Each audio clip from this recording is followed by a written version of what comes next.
Super Boa bem. tarde, bom dia. Tá bom. Bom dia, Renan, um prazer estar aqui com você. A minha pergunta tem a ver também com isso, né? Eu entendo que você tem um posicionamento mais pragmático. Agora, ouvindo a sua fala, entendo que é um posicionamento mais pragmático.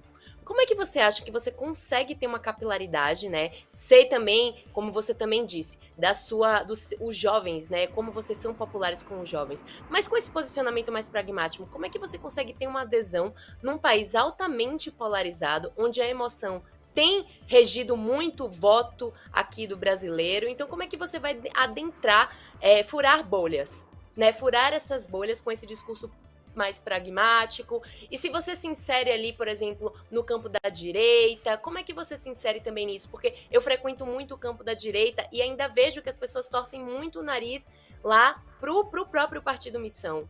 Então, como é que você enxerga tudo isso? Ué, uma pessoa no campo da direita, que é bolsonarista, eu não estou atrás do voto dela. Simplesmente, essa pessoa com esse perfil que ela vai até o fim com os Bolsonaro, ela não precisa votar em mim. Ela vai votar em mim no segundo turno. No primeiro turno, existem milhões de outros brasileiros. A questão para mim é, eu não acredito no termo polarização. Esse foi um termo que a imprensa cunhou para falar que existem dois extremos. Eu não acho que o Lula nem o Flávio Bolsonaro são extremistas. Acho que eles são de centro. A agenda dos dois é muito parecida, tanto que eles votaram igual, por exemplo, no fim da escala 6x1, votaram junto aí no negócio da misoginia. Ambos estão envolvidos no escândalo do Banco Master, ambos estão envolvidos no escândalo do INSS. Se você olha direitinho, não tem polarização. Você tem os caras do centro político que os olhos verdes do Bolsonaro encantaram um público, e, vamos dizer, o colchão malhado agora do Lula é do outro público. É uma piada, mas a real é assim, é sobre personalidade. E como eu adentro isso? Com algo chamado imaginação. Você colocou, Renan, você tem um pensamento racional, mais concreto. E coisas concretas não costumam ganhar corações, mas na verdade eu venho ganhando corações. E onde eu demonstro pra você que eu ganho corações? Não é nem que eu ganho coraçõezinhos de fãs e tal. Não é nem isso. É eu, eu proponho um sonho de um Brasil diferente que integra as pessoas. E aí a gente percebe, ao eu propor esse sonho, que todos os eventos que eu faço são maiores que os dos demais candidatos. Quando eu vou num podcast, quando eu vou numa rádio, eu dou mais audiência do que os demais candidatos. Isso é sintoma de algo muito novo, tá? Isso é um sintoma de algo muito quente. E esses fenômenos que ficam quentes, eles tendem a se espalhar melhor. Então eu comecei com 1%, depois para 5%. Na pesquisa Atlas, nos trackings que saem dessa pesquisa por aí, 8, 9, 10, 11, eu preciso me firmar em terceiro agora. E eu já estou me firmando em terceiro. Eu nem acho que eu esteja mais competindo agora no patamar dos governadores. Eu já estou indo para um patamar em que eu preciso buscar o Flávio. E nesse jogo, nesse desenho que eu coloco para você, sonhar e propor uma imaginação do o que é um Brasil sem favela, o que é um Brasil em que o Nordeste é desenvolvido, o que é um Brasil em que a bandidagem será destroçada, o que é um Brasil que vai saber utilizar suas terras raras como um instrumento real para enriquecer as pessoas. E eu falar dessas propostas, eu ir viajar ao Brasil profundo, eu ir pro Pará de carro, eu ir pro Maranhão de carro, eu ir pro Rio Grande do Norte, no interior, no sertão árido de carro, nenhum deles está fazendo. E aí as pessoas passam a viver do sonho comigo. E sonho é sobre emoção também. É a sua imaginação e o seu coração batendo juntos. E quando essas coisas acontecem, você emociona as pessoas abraçam o seu sonho. E isso é muito poderoso, muito poderoso. Quero aproveitar que o senhor citou o Pará, né? Lideranças indígenas na região ali do Baixo Tapajós, no oeste do Pará, protocolaram uma representação no Ministério Público Federal contra o senhor. A iniciativa o acusa de racismo, né, também de disseminação de desinformação em relação a declarações feitas durante a sua passagem ali por Santarém. Teve um vídeo, né, em que você classifica as pessoas que estavam ali protestando de povos tradicionais como uma sabotagem gigantesca para o desenvolvimento da região com relação a uma empresa por lá, que é a Cargill. Então, quero aproveitar para abrir espaço também para te ouvir a respeito desse assunto, dessa representação, e também para aproveitar para questionar a figura, por exemplo, do Partido dos Trabalhadores, né? O PT tem ali um trânsito com as comunidades tradicionais. O senhor vai se antever a elas, vai se opor a elas de alguma maneira ou não? Já começo mantendo o que eu disse. Primeiro que ninguém ali é índio. A tal da tribo que está se opondo a mim chama Boriri, Borili. É uma tribo que desapareceu no século XVIII, aí um antropólogo foi e redescobriu agora para demarcar a terra. Sabe? Eles ressurgiram 200 e tantos anos depois e eles estão de volta. Naturalmente, faz parte de uma espécie de uma máfia que foi criada aqui no Brasil para dificultar a instalação de infraestrutura nos estados brasileiros, para fazer sabotagem, para trabalhar com o estrangeiro e trabalhar com um partido político que praticamente cafetina as pessoas nesse assunto, que é o PSOL.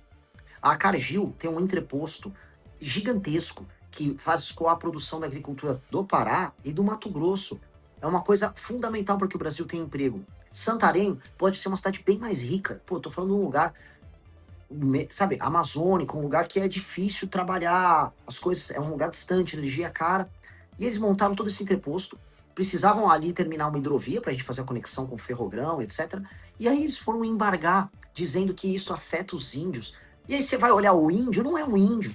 Então, são sabotadores mesmo. Ou a pessoa lá do PSOL que entrou com uma ação, que entre com 10, eu tô pouco me lixando pra essa gente, tá? Eu tô pouco me lixando pra os brasileiros que, né, botam um cocar e fingem que são índios. Eu tô pouco me lixando pra essas pessoas. Eu acho que a gente tem que lidar com os problemas brasileiros, tem que ser muito enfático. Do lado da estação da Cargill, tinha gente catando lixo. Eu quero ver um lugar que tem a instalação da Cargill funcionando, para que você tenha emprego e não tenha gente catando lixo. Essas pessoas querem, no fundo, que é o brasileiro que vive no norte, viva de maneira primitiva. Que ele viva igual um ribeirinho, que achou um peixe, come um resto de farinha ali, mora numa casa que não tem água. Eu gravei um vídeo com uma família ribeirinha. Todo mundo tinha graves problemas gastrointestinais, desenvolvimento mental que foi atrapalhado na infância porque ficou desnutrido. Se você não levar desenvolvimento, aquelas pessoas vão viver quase como bichos. Só que essa galera acha que é bonito, porque não mora lá com eles, né? Todos esses onguistas aí, eles moram na capital, moram num apartamento bom, tomam água potável. Aí pra eles é gostoso. Então eu não vou aceitar isso, eu vou continuar enfrentando todos eles. Mais discussões como a da Ferrogrão, pré-candidato, podem ocorrer em outros momentos, já ocorreram em outros momentos e já houve protestos, não só, né, com a sua figura, na verdade com outras figuras, inclusive do próprio PT. Me lembro de discussões, por exemplo, sobre a usina de Belo Monte, né, o protesto das comunidades tradicionais é também, digamos assim, muito tradicional na nossa história política, né? Então, enfim, o senhor pretende continuar se opondo, quer aconteçam outros protestos para outros tópicos pelos quais eles fazem oposição? Não, assim, depende do protesto. Se a pessoa está fazendo um protesto, tá tudo bem. O protesto, todo mundo pode protestar, até por coisas erradas. Quer protestar, proteste. Eu não aceito sabotagem.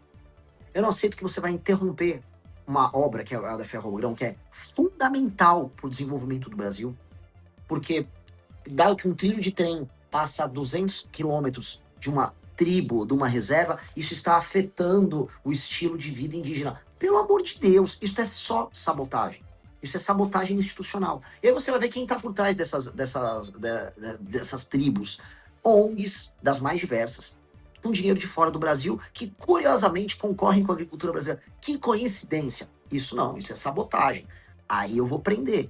Aí eu vou expulsar o ongueiro do Brasil. Quem estiver com ONG sabotando o Brasil, será expulso do Brasil. Nós vamos passar uma legislação muito clara sobre sabotagem institucional. E por que eu tô falando isso? Podia falar isso lá pro índio, já para essa discussão não ficar só sobre eles. Ontem eu estive numa reunião, tá na imprensa, com embaixadores de mais de 60 nações. Fui o único candidato, pré-candidato, que falou inglês com eles. Falei inglês, falei em sueco, porque diferente dos outros eu sei falar, eu sou uma pessoa educada. Mas eu avisei os estrangeiros. A farra das suas ONGs, em vez de eu embaixador americano, embaixador da França, embaixatriz da França, não vai rolar. Não vai rolar. Suas ONGs que nos sabotam, eu vou botar eles pra fora ou eles vão ter que se comportar. Que isso é sabotagem ao nosso país. Imagina, na Inglaterra você vai construir uma ferrovia, vai construir uma obra de infraestrutura, constrói. No Brasil eu não posso. Eu não vou aceitar isso. Maria?